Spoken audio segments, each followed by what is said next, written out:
Today I think in moral theology it's very important, particularly in Catholic moral theology, to follow the model which the Church herself has proclaimed time and again to be followed.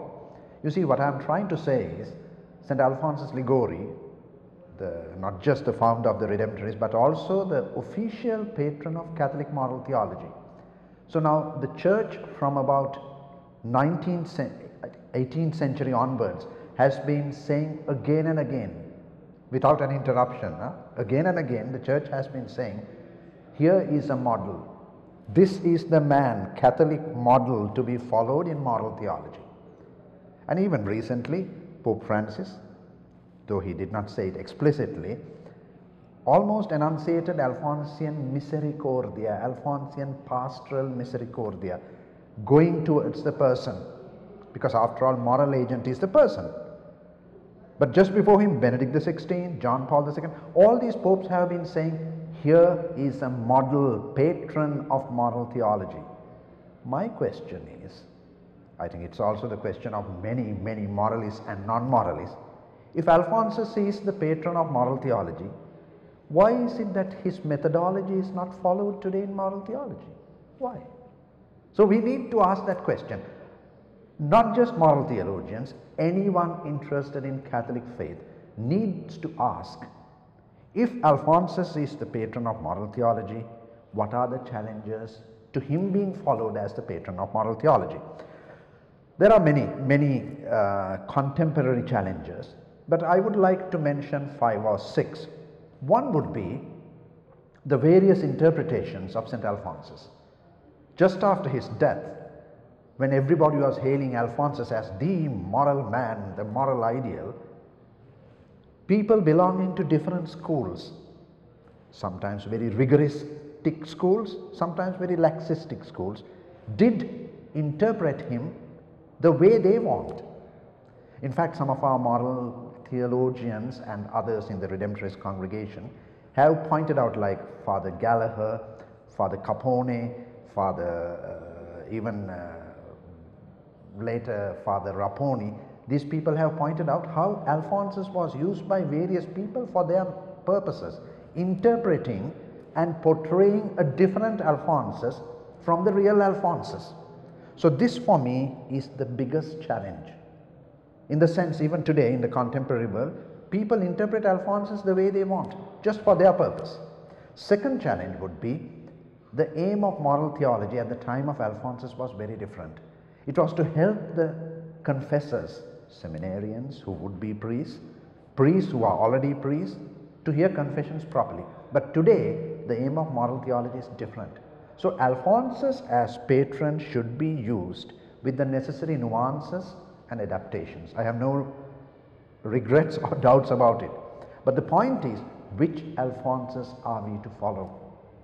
Which Alphonsus? Alphonsus interpreted by this school or that school or the other school. So we need to get to the roots, to the very works of Alphonsus, so that the contemporary challenge of, should I say, interpretation or misinterpretation should be avoided. The third challenge would be the authority of a moral theologian. In the days of Alphonsus, each moral theologian has his own authority. Alphonsus was quoted because of that, no?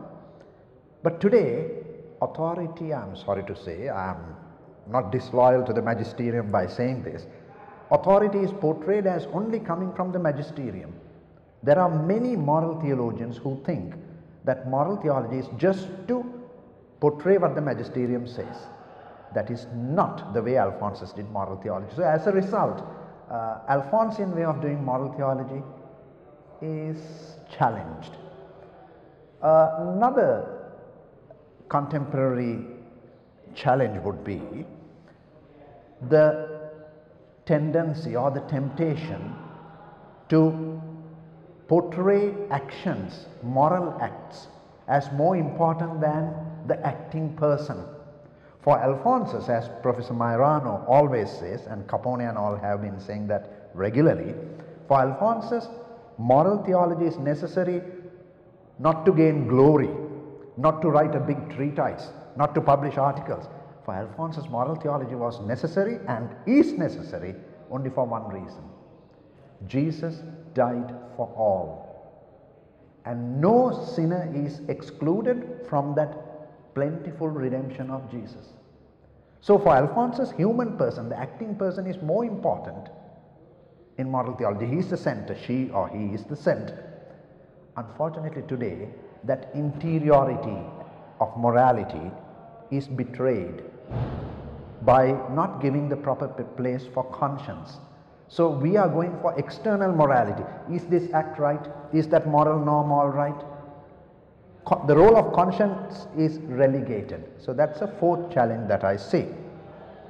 One more challenge I would just suggest, there are so many others, last but not least, is the tendency, the temptation again of contemporary world, magisterium included sometimes, to respond to the prevailing secular tendency. It is there, secular tendency of relativism. There is relativism.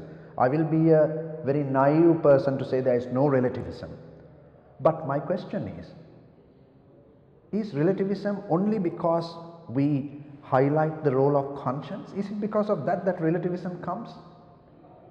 Just to check relativism, should we throw out, the way Alphonsus saw it, should we throw out the interior morality?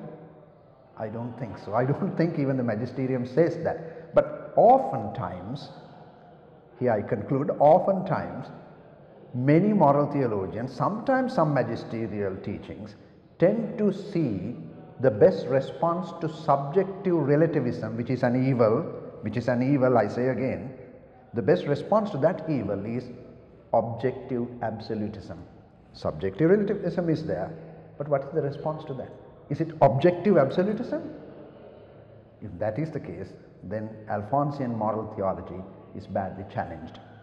So I can go on enumerating more challenges, but I stop here by saying this concluding remark. I personally believe, and I don't think you would doubt it, the days when Alphonsus lived are not that different from the days we live. Today we have relativism, subjectivism, all sort of isms. On the other hand, today we have rigidism, rigorism, modern Jansenism. So it's a repetition of Alphonsus' time, no? So what we need is a via media, neither relativism, subjectivism, nor absolutism, objectivism. We need a via media, and that is why not because I am a redemptorist, but as a believer I believe that is why Alphonsus is so relevant for today. But of course we can't repeat what he said as he said that time, with the necessary adaptations, nuances and other changes.